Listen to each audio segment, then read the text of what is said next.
กราบสวัสดีครับพ่อแม่พี่น้อง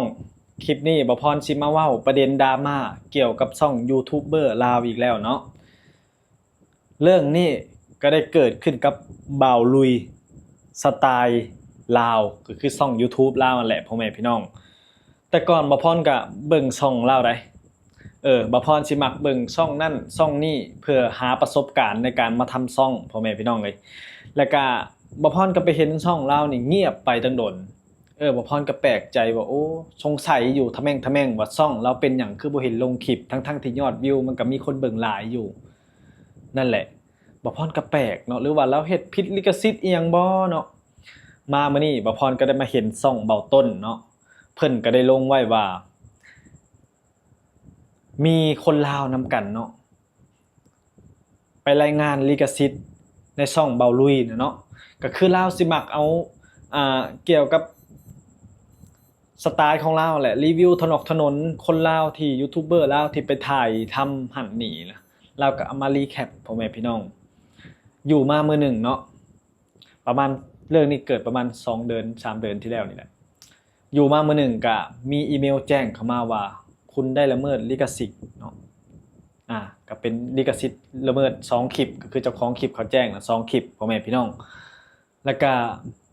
มีชาวลาวทักมาหาเราเนาะเลขค่าลิขสิทธิ์พ่อแม่พี่น้องเลยคลิปละ10,000เนาะ2 คลิปกับ20,000พ่อแม่พี่น้อง2 คลิปกับ20,000คิดเอาได้พ่อแม่พี่น้องเอ้ยมันบ่แม่นน้อยเนาะเป็นเงินกีบกับประมาณ10 กว่าล้านเนาะลาวก็จนห้องไห้เพราะว่าลาวก็อาศัยเงิน YouTube เล็กๆน้อยๆเนาะที่เลี้ยงครอบครัวพ่อแม่ก็บ่ได้ทำงานเมียก็บ่ได้ทำงานเราก็บ่มีเงินให้พ่อแม่พี่น้องเราก็บ่มีเงินให้เนาะเราก็ได้ต่อรองลงมาต่อรองลงมา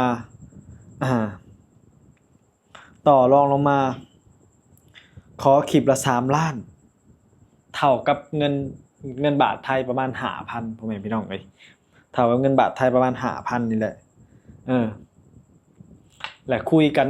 ไปคุยกันมาเนาะเราก็คือเว้าแล้วเราก็ยังบ่มีเงินเราก็ขอต่อรองอีกพ่อแม่พี่น้องเอ้ยโดยทางช่องผู้หญิงได้พ่อแม่พี่น้องเอ้ยทางช่องผู้หญิงคนนั้นก็ได้ลดลงมาให้2,600,000 กีบพ่อแม่พี่น้อง2,600,000 กีบเราก็บ่มีเงินหลายเนาะเราก็ได้ต่อห้องไห้เพราะว่ามันก็เป็นช่องเล็กๆน้อยๆที่ทำมาหากินเราก็ได้จ่ายไป1 คลิปพ่อแม่พี่น้องก็เหลืออีก1 คลิปซึ่งสาวลาวคนนั้นก็บ่ได้โพสต์ให้แล้วก็ช่องเราก็บ่สามารถลงคลิปได้เพราะว่ามันปิดกั้นสร้างรายได้บ่มีคนเบิ่งเนาะพ่อแม่พี่น้องแล้วก็บ่พรอยากถามพ่อแม่พี่น้องทุกคนว่าคิดเห็นแนวใดกับเรื่องนี้ในมุมมองบ่พรนี่บ่พรเข้าใจได้คนทำคลิปบางคนนี่เขาอาจจะเมื่อยเหนื่อยล้าในการไปถ่ายคลิปถ้าเว้าในเรื่องกฎหมายไทยนี่แน่นอนผิดกฎหมายแน่นอนผิดกฎหมายแต่ในมุมมองบ่พรคิดว่าทำแบบนี้มันเกินไปพ่อแม่พี่น้องเกินไปเนาะเพราะว่าเราบ่ได้เอามารีแคปทุกคลิปเนาะว่าง่ายๆในมุมมองบ่พรเด้อนี่บ่พรขออนุญาตอธิบายในมุมมองบ่พรถ้าเอาคลิปบ่พรไปบ่พรยินดีเนาะบ่พรเห็นอกเห็นใจแล้วก็เข้าใจคนลาวนำกันบ่ว่าจะเป็นคนไทยคนลาวเอาไปรีแคปได้ตามสบายตามสบายพ่อแม่พี่น้องขอเพียงแต่อย่าไปทำให้เสียหายให้บ่พรเสียหายเนาะแต่ถ้าอยากให้มุมมองในคนอื่นบัดนี้บ่พรมองว่าคนอื่นเขาอาจจะคิดว่าเขาเมื่อยที่เขาไปถ่ายคลิปเพื่อสิได้มาเจ้าเอาไปนั่งเว้าเอาเงินสบายๆอันนี้ในมุมมองคนอื่นเขาอาจจะคิดแนวนี้แต่บ่พรอยากให้คิดว่าคิดแนวนั้นมันก็ถูกแต่ว่าเฮาเป็นคนลาวนำกันเป็นคนยากจนเนาะบ่ทำถึงขนาดนี้ก็ได้ตักเตือนกันก็ได้ว่าบ่อยากให้เอาไปลงเด้อจังซั่นจังซี่ เพราะว่าข่อยไปเฮ็ดคลิปมาเมื่อย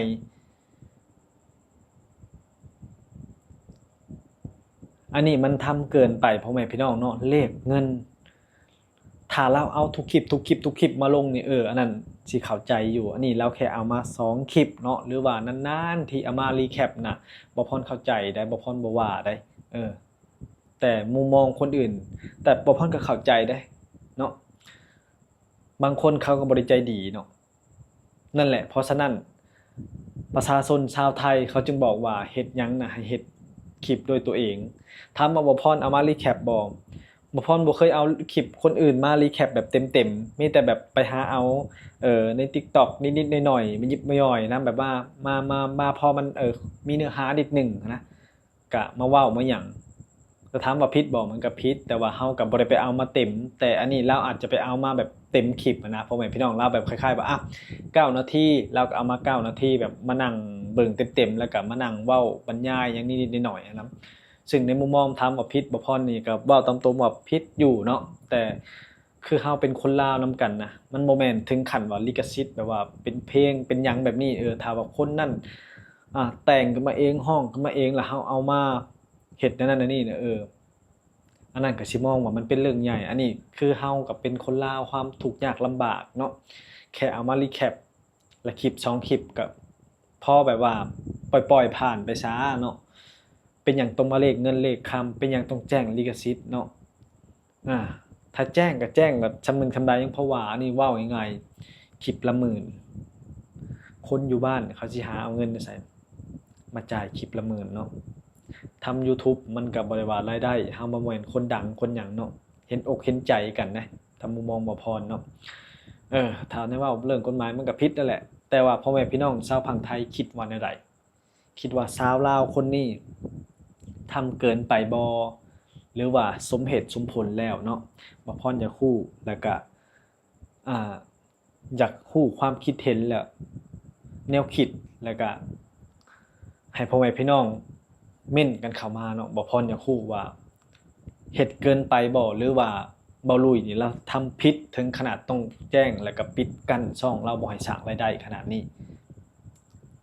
บ่พรว่าในมุมมองบ่พรนะบ่พรว่า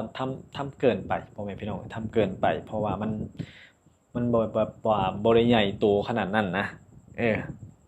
ก็คืออย่างว่าเนาะคนลาวเนาะส่วนมากก็สิเห็นแก่ตัวโด่งดังแดนี่โอ้ยเขาหายากบางทีถ้าเป็นบ่พรนะสาธุถ้าบ่พรดังเนาะบ่พรนี่เว้าตรงๆเลยบ่ได้เป็นคนขี้เหนียว